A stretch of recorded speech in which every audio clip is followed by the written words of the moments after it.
జనసేన పార్టీకి తెలంగాణలో బలం ఎక్కడుంది అనే వాళ్ళకి నిజంగా కొన్ని నియోజకవర్గాలకు సంబంధించినటువంటి నాయకులు ఈరోజు తెలంగాణలో ఒక మీటింగ్ పెట్టుకుని ఆవిర్భావ దినోత్సవం గురించి మాట్లాడుకుంటుంటే ముఖ్యంగా మాయా రమేష్ మంత్రి నియోజకవర్గ ఇన్ఛార్జిగా ఉన్నారు జనసేన పార్టీ నుంచి. ఆయన అడిగి తెలుసుకుందాం అసలు ఇక్కడ తెలంగాణ ఏ పరిస్థితుల్లో ఉంది, ఏ స్థాయిలో ఉంది అనేది చెప్పండి. ఎలా ఉంది ఇక్కడ తెలంగాణలో జనసేన పార్టీ అనుభవాలు ఈ దాదాపు ఒక దశాబ్ద కాలం పాటు ఎలా ఉన్నాయి? 2014లో సార్ జనసేన పార్టీ ఎప్పుడైతే 2014 మార్చి 14న అనౌన్స్మెంట్ చేశారో అప్పటి నుంచి ఇప్పటి వరకు కూడా 10 సంవత్సరాల పాటు నిర్విరామంగా ఒక్క కార్యకర్త కూడా అప్పుడైతే ఎవరైతే కార్యకర్తలు ఉన్నారో ఇప్పటి వరకు కూడా ఆ కార్యకర్త కట్టే కాలం వరకు కూడా జనసేన పార్టీ పవన్ కళ్యాణ్ వదిలే పరిస్థితిలో ఏ నాయకుడు లేరు.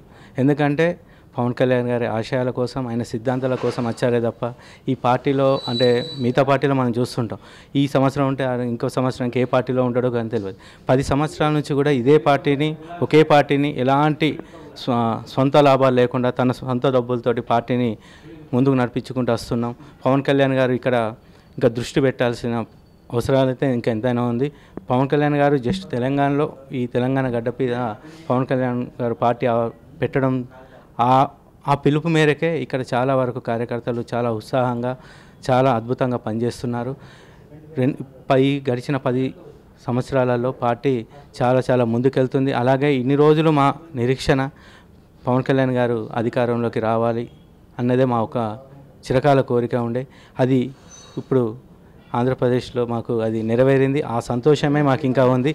ఆ ఉత్సాహంతో ఇక్కడ రెట్టింపు కార్యక్రమాలు, అలాగే రానున్న రోజుల్లో తెలంగాణలో కూడా జనసేన బలం ఏందో ఇప్పుడిప్పుడే అందరికీ తెలుస్తుంది. అలానే కూడా ఈ ముందు ఇంకొక సంవత్సరం 2 సంవత్సరాల లోపు జనసేన సార్ అక్కడైతే ఏదైతే అంతకుముందు ఏమన్నారంటే పవన్ కళ్యాణ్కి రాజకీయం తెలియదు, అతనికి మాట్లాడడం రాదు, అసలు ఏం చేస్తాడో అన్న నోట్లే ఈరోజు పవన్ కళ్యాణ్ ఒక దేశం మొత్తం తన వైపు చూసే విధంగా రాజకీయం చేశారు.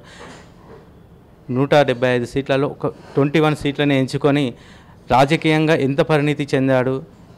కూటమి ప్రభుత్వాన్ని ఏర్పాటు చేసి ఆ కూటమి చీలకుండా తన యొక్క బాధ్యతను, తను నష్టపోయిన తన కార్యకర్తల్ని చాలామంది ఎంతోమంది 21 అయినా అని ఎంతో కొంతమంది పక్క పార్టీ వాళ్ళు అవహేళన చేసినా కూడా ఆ 21 సత్తా ఏందో చూపించి ఓట్లు చీలకుండా కూటమి ప్రభుత్వం రానీకి, ఎన్డీఏ ప్రభుత్వం రానీకి తన వంతు కృషి చేసి ఇప్పుడు దేశంలో ఎన్డీఏ కూటమి రానీకి ముఖ్య కారకుడైన పవన్ కళ్యాణ్ గారికి మా తెలంగాణ నుంచి కూడా మేము ప్రత్యేక అభినందనలు కూడా తెలియజేస్తున్నాము.